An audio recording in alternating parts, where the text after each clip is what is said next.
Once again, back from Riverside, California, Fernando Pimentel of Behind the Gloves in association with Pro Boxing Supplies. Here with my co-host Dominic Radine of Ring TV and IFL.com. Also Cynthia Conti. I could do that too. Of Ring TV and her own channel, Cynthia Conti. We are obviously here with Mikey Garcia. Mikey Garcia has an incredible big fight coming up in about 2 weeks versus Adrien Broner in Brooklyn, New York at the Barclays Center, live on Showtime. Talk to us about that fight, and also talk to us about the tank here, man. What's going on here? Well, the fight itself is, it's a big fight coming up the 29th through Showtime. Getting, a lot of response from the media and fans. Everybody's excited for the fight, which, I'm very excited for myself. I know it's a big, important fight. I think this is the fight that people are really gonna, finally see another side of me and see more of what I can do inside the ring. So I expect the toughest Adrien Broner. I expect him to push me and bring out the best out of me. Cynthia? Is that the reason why you chose to take him as an opponent and go up in weight? Well, it's one of the challenges that I decided to take on for that reason.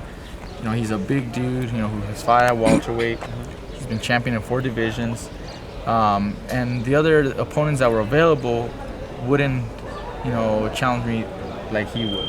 Other fighters that were available for a title defense at 135 are not to say that they're not good fighters. They're former champions or great contenders, but not at the level of Adrien Broner. So I want a bigger challenge. Adrien Broner is the guy to beat right now. I asked your brother do you think he'll make weight? I think he will. Okay, but do you think he'll be tired? He'll be drained because it's like he's looking like a bobblehead. I always call all of them bobbleheads. Look, I think he made it clear that reasons why he didn't make weight previous times is because he didn't have to. There was no penalty, no fines. There was not it wasn't a high-profile fight either. He could, get away with it. So he would, change the weight or come in heavy and not worry about it. This time, there are penalties, of course. There will be fines if he can't make the weight, and it's still up to my discretion if I want to take the fight at that point. If I want to take the fight, depending on how much weight he's over. And he knows it's a big fight for him too, fighting me, big profile, fight that can, launch his career even more than what he's already achieved. Bring it back. Bring it back. So he's very focused. I think that's why he moved his camp to Colorado, and it seems like he's very focused for this fight. Now, outside of the Broner fight, we talked about other future opponents with your brother, Robert, and he mentioned Terence Crawford being an opponent in the future, but he said he would like to build that fight. He would like to have that fight within the next year, maybe 2 years tops. What are your thoughts on Terence Crawford as a fighter? Because you fought him as an amateur, correct? Yeah, we fought as an amateur once at the U.S. Championships in Colorado once. My nephew fought him here at the PAL once. A lot of people think it was the same. Oh, really? Yeah, it was my nephew who fought here. But anyways, he's got the skills, he's got tremendous skills. He uses his height, he uses his reach advantages, fights as a southpaw and likes to box around, run around like that. So, it works for him. He knows how to use it. As far as building the fight itself, that would be a huge fight, but I do believe that we would have to build that up a little more. I think the fights that I'm taking on right now are building me to be a bigger star. He needs to take on high-profile fights. Keep busy fights are great to keep busy, but they don't really elevate you as far as star status. And his previous fights have been great performances by him, but against the level of competition doesn't do a whole lot for his stardom. He fought some guys that are, he obviously outboxed because he's got the great skills, but it doesn't do that much more other than just keep him busy. And if you want to build the fight between me and him in the future, then he needs to take on a couple of those, like I said, high-profile fights that will elevate his status that much more. Now, you said something interesting that a lot of people might not have caught, and you said that it's still under your discretion if Adrien Broner does come in overweight. At what limit would you say, we're not taking this fight? At what limit, like 144, 143? I would have to I don't have a set limit, but I would have to consider that with my brother and my dad.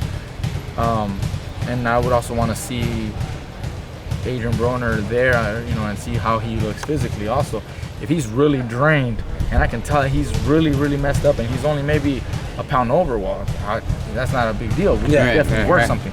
If he's 4 or 5 pounds over and he's not that beat up, that I may not be able to take that fight because there's too many disadvantages on my end.